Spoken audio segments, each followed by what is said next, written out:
नमस्कार पेरेंट्स।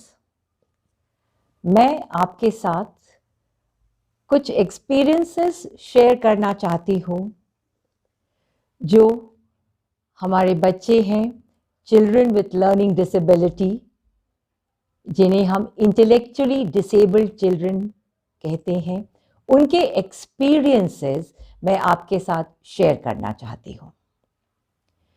अब 2 साल के बाद जब स्कूल खुल रहे हैं, बच्चे स्कूल जाने लगे हैं, इस समय मेरे पास बहुत पेरेंट्स आ रहे हैं अपने बच्चों को लेकर जिनकी उम्र 14, 15, 16, 17, इस उम्र के बच्चे, उनके पेरेंट्स मेरे पास आ रहे हैं ये कहकर कि अब हमारे बच्चों को स्कूल नहीं रखना चाहता, निकाल रहे हैं।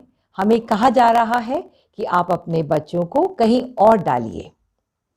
क्या आप हमारे बच्चों को ले लेंगे? जब मैं उनसे पूछती हूँ कि ठीक है, I will definitely take your child, the centre is for those children जो किसी ना किसी कारण से पीड़ित हैं। ओके, सो मैं उनसे ये पूछती हूँ कि आप बताइए कि आपका बच्चे की क्या क्षमता है, क्या क्या कर लेते हैं, पढ़ लेते हैं, लिख लेते हैं, समझ लेते हैं। तो ज़्यादातर एक ही मुझे आंसर मिल रहा है कि मैडम वो 3 लेटर वर्ड्स पढ़ लेते हैं, काउंटिंग सीक्वेंस से नहीं कर पाते हैं, समझ तो बिल्कुल भी नहीं है। हाँ, पॉटी सूसू बता देते हैं और खेल लेते हैं। ये this is all what the child does. अब आप मुझे बताइए कि ऐसे बच्चों को 10वीं करवाने के लिए मुझे एक और सजेशन पेरेंट्स देते हैं कि मैडम हम इसके साथ एक राइटर बिठा देंगे और इसे 10वीं पास करवा देंगे। अब मुझे बताइए कि ऐसे 10वीं पास करके आप क्या हासिल कर रहे हैं? आपको ये जानकर बहुत खुशी होगी पेरेंट्स कि हमारे सेंटर में हर 6 महीने में 14-15 साल के बच्चे, 4 से 5 बच्चे हर 6 महीने में 10th का एग्ज़ाम देते हैं और 4 से 5 बच्चे नेक्स्ट के लिए 6 महीने में तैयार हो जाते हैं। कहने का क्या तात्पर्य है कि हर साल 8 से 10 बच्चे 10वीं, 12वीं, BA, BCom, MA करके आगे बढ़ते जा रहे हैं। अब जो स्वयं कर रहे हैं, इन्हें राइटर नहीं दिया जा रहा, इन्हें कोई असिस्टेंस नहीं दी जा रही, ये अपनी काबिलियत से बढ़ रहे हैं। ये वो बच्चे हैं पेरेंट्स जो मेरे पास जब वो 2 साल के, 3 साल के, 4 साल के उम्र से हमारे पास आ रहे हैं। इनकी तैयारी, इनका इंटरवेंशन इतने छोटे उम्र से शुरू हुआ है, तब जाकर ये बच्चे 10वीं की परीक्षा NIOS, national institute of open schooling, okay, 10th, 12th, उसके बाद IGNOU, that is the open university, Indira Gandhi open university, वहाँ से बच्चे अपना ग्रेजुएशन करते हैं, पोस्ट ग्रेजुएशन करते हैं और अपने पैरों पर खड़े होते हैं, अपना व्यवसाय शुरू करते हैं। नौकरी, गवर्नमेंट इन्हें नौकरी देने में बहुत मदद कर रही है। So this is the capability of our children. ना कि हम उन बच्चों को 10वीं 12वीं करवाएं जो सिर्फ एक नॉर्मल स्कूल से निकाले गए हैं और वो पेरेंट्स अभी भी उन्हें निकालना नहीं चाहते, वो उन्हें वही रखना चाहते हैं। एक्चुअली पेरेंट्स, ये आप अपनी रिस्पॉन्सिबिलिटी से भाग रहे हैं। मैं आपको एक अपना एक्सपीरियंस बताती हूँ। शक्ति, मेरा बेटा जो 30 साल के हैं अब, एक साइकोलॉजिस्ट है। जब वह 1.5 महीने के थे, 45 डेज के थे, तब मुझे ऐसा लगा कि इस बच्चे में कुछ नॉर्मल बच्चे से कुछ अलग है। इसका शरीर बहुत ढीला है, 1.5 महीने का बच्चा, right? When his problem was diagnosed, he was 1.5 quarter to 2 months old. He was diagnosed as Down syndrome. वो बच्चे जिनका मानसिक और फिजिकल शारीरिक विकास बहुत कम होता है। इसके बारे में अब तो बहुत जानकारी है, lot of literature is available on internet. उस समय इंटरनेट नहीं था। काफ़ी सारी बातें जानने के बाद निराशा ही हाथ लगी कि ये बच्चे क्या नहीं कर सकते। पर एक माँ जिसके बच्चे को ये प्रॉब्लम है, वो हाथ में हाथ रखकर नहीं बैठ सकती, किसी कारण से नहीं बैठ सकती। मैंने उस बच्चे को बेड पे लेटाकर उसके दोनों हाथों को अपने हाथों से पकड़कर अपनी तरफ खींचा। उसका नेक कंट्रोल नहीं था, 1.5 महीने के बच्चों का तो नहीं होता, और इस प्रॉब्लम से पीड़ित होने के कारण ये और भी ज़्यादा जो इनका नेक होल्ड है वो बहुत ज़्यादा कमज़ोर होता है। फिर भी एक माँ बड़ी आशा के साथ मैं इसे दोनों हाथों से अपने हाथों में लेकर उसको अपनी तरफ खींचती और फिर धीरे से बिस्तर पर लेटा देती, फिर खींचती, अपने सीने से छाती से लगाकर फिर उसे छोड़ देती। ऐसे मैं बड़ी फेथ से, बड़े डर से कि हाय इसे कुछ हो तो नहीं जाएगा, मैं बहुत दिनों तक करती रही।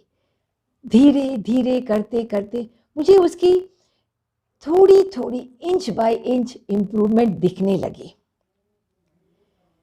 मैं 2 महीने जब ये हो गया, 15-20 दिन हो गए, मुझे काफ़ी अच्छा लगा। और by 3.5 months his neck control was almost जैसे मेरे दूसरे बच्चे का था वैसे आ गया। मेरा डर थोड़ा कम हो गया। अब मैंने ये बच्चे को 3, 3, 4 महीने का बच्चा, अभी भी इसका शरीर बहुत ढीला, अब मैं क्या करूं? फिर मैंने सोचा कि चलो मैं इसे सहारा देकर खूब सारे गद्दी पीछे रखकर इसे बैठाने की कोशिश करती थी, दोनों पैरों को चौड़े कर कर, और पर मेरी ये बात नहीं बनी, मैंने छोड़ दिया। क्यों? क्योंकि इसके शरीर में, इसके स्पाइन, इनके हाथों में इतनी कड़ा नहीं था, इतनी ताकत नहीं थी कि ये अपना सपोर्ट कर सके बैठने की पोजीशन में, राइट? फिर मैं एक फौजी की वाइफ हूँ। मेरे हस्बैंड उस समय कश्मीर के एक रिमोट विलेज जिसे पुंछ के नाम से जाना जाता है, वहाँ पोस्टेड थे। मैं वहाँ पर एक छोटे से बंकर में अपने दोनों बच्चों के साथ रहती थी। वहाँ कोई थेरेपिस्ट नहीं था, कोई फिजियोथेरेपिस्ट नहीं था, वहाँ कोई डॉक्टर भी नहीं था। ठीक है, मैंने सोचा चलो वहाँ जो मेरे कमरे की दरवाजे की कुंडी के ऊपर मैंने अपने उसका नाम शक्ति है, शक्ति के हाथों को अपने हाथों से पकड़कर उसे धीरे धीरे उस कुंडी से टंगाती थी। छोटा सा होता था, चूहे के जितना। बड़े डर के सपोर्ट ऑफ द डोर लेके मैं उसे टंगाती थी। पहले दिन बहुत डर लगा, धीरे धीरे करके वो दरवाजे के सपोर्ट से अपने हाथों से उसके हाथों को पकड़कर मैं पहले कुछ सेकंड के लिए धीरे धीरे करके उसका ड्यूरेशन बढ़ाती गई, और ये प्रतिक्रिया मैंने शुरू करी। इस प्रतिक्रिया में मेरे साथ मेरी बेटी जो उस समय 4 साल की थी, वो मेरा सब, ये मेरी जो भी मैं काम करती थी वो मेरे साथ होती थी, और उसे बड़ा देखकर कि मैं अपनी माँ को कैसे मदद कर सकूं, उसकी आंख में वो दर्द होता था कि क्यों मेरी माँ मेरे भाई को ऐसे टंगा रही है। मैं कहा करती थी, नहीं बेटा, हम शक्ति को भी तेरे जैसा बनाएंगे इसलिए हम कर रहे हैं। लेकिन अंदर से मुझे डर रहता था कि पता नहीं ये सच होगा। लेकिन मैं एक अपनी बेटी को ये भरोसा देने के लिए, मुझे नहीं मालूम था कि ये भरोसा कभी सच्चाई में बदलेगा, लेकिन उस समय that was the need of the hour. मैं अपने बच्चे का मनोबल बढ़ाना चाहती थी ताकि मेरा बच्चा निराश ना हो कि मेरी माँ मेरे भाई को कितना दर्द दे रही है। एक झूठी स्माइल के साथ हम लोग कितनी देर तक वो काम करते रहते। मैं उस 24 घंटे में से 28 घंटे का काम निकालती। धीरे धीरे करके उसके हाथों में स्ट्रेंथ आने लगी। जब उसके हाथों में ताकत आने लगी तब मैंने सोचा अब मैं इसे गद्दी पीछे तकिए के बल से बिठाकर अब मैं इसे आगे दोनों पैरों के बीच में शक्ति, दोनों पैर चौड़ी करके पीछे गद्दी रखकर दोनों हाथ आगे सपोर्ट लेकर बैठाने की मैंने कोशिश करी। पेरेंट्स, पहले दिन जब मैंने किया उसके हाथ डगमगा रहे थे। उसके हाथ क्या डगमगा रहे थे, मेरा भरोसा डगमगा रहा था। मेरी बेटी की आंखों से आंसू आ रहे थे कि माँ ये गिर जाएगा। ऐसे कोशिश करते हैं बेटा, चलो पापा फौजी हैं, पापा देखो कहाँ बॉर्डर पे रहते हैं, हम क्या घर पे बैठ के ये कोशिश नहीं कर सकते? हाँ माँ करेंगे। मैंने किया पेरेंट्स। वो पहले दिन पहली बार तो वो गिर गया, दूसरी बार मेरी बेटी ने उसका हाथ पकड़ा, मैंने उसके पीठ पे सपोर्ट किया और वो बच्चा कुछ फ्रैक्शन ऑफ अ सेकेंड के लिए बैठा। वो स्माइल मुझे आज तक याद है मेरी बेटी के फेस पे कि माँ ये बैठ गया। उस समय ना फोन होते थे, ना कोई वीडियोस होते थे।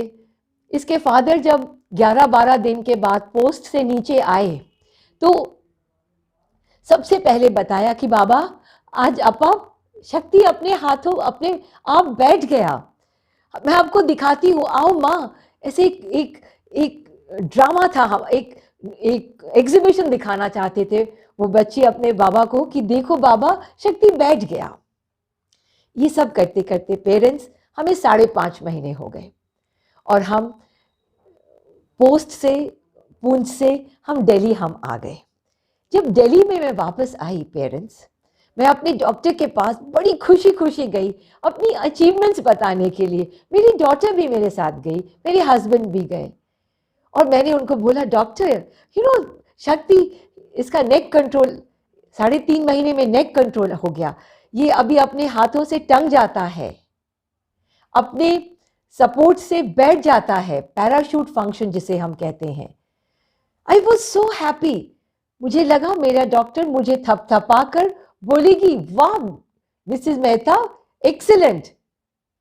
आपको ये जानकर पेरेंट्स हैरानी होगी, उस डॉक्टर ने कहा मिसेस मेहता बी प्रैग्मेटिक, आप प्रैक्टिकल होइए, ये कोई खुशी की बात नहीं है।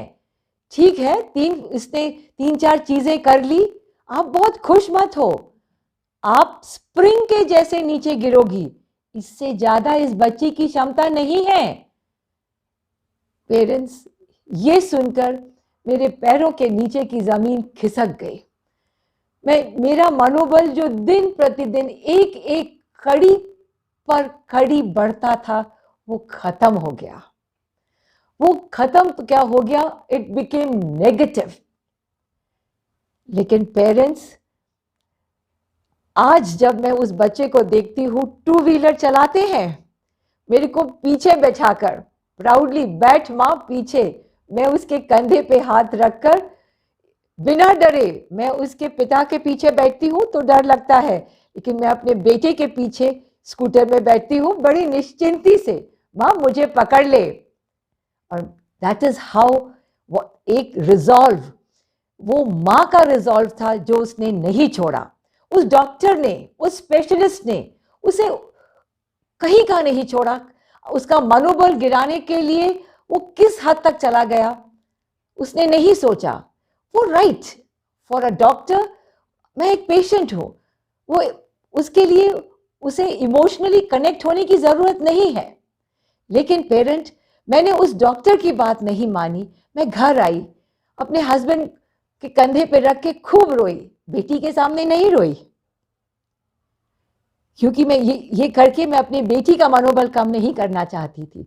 मेरे हस्बैंड ने मुझे सपोर्ट किया, बोला दीपा, जब तू इतना अच्छे से ये 3 चीजें कर सकी, I am confident you will go ahead. वो बात मेरे मन को ऐसी बैठी पेरेंट्स, आज तक मैं वही जज्बा लेकर आगे बढ़ रही हूं। मैं खुद आगे नहीं बढ़ रही, मेरे हजारों पेरेंट्स मेरे साथ जुड़े हैं जो इस काम में मेरी मदद कर रहे हैं। उनके घर रोशन हो रहे हैं, उनके बच्चे आबाद हो रहे हैं, उनके बच्चे अपने पैरों पे खड़े होकर अपना व्यवसाय शुरू कर रहे हैं। वो बच्चे मेरे पास अपनी पहली कमाई लेकर आते हैं। ये अचीवमेंट्स है उस माँ की, जिस माँ ने एक बार जो ठान ली वो रिजॉल्व पूरा किया और आगे बढ़ते चली गई। आज भी हम उसी पथ पर आगे बढ़ रहे हैं पेरेंट्स। यही एक्सपीरियंसेस मैं आपके साथ शेयर करती रहूंगी। नमस्कार, विजय भव, तथा अस्तु, गुड डे, नमस्कार।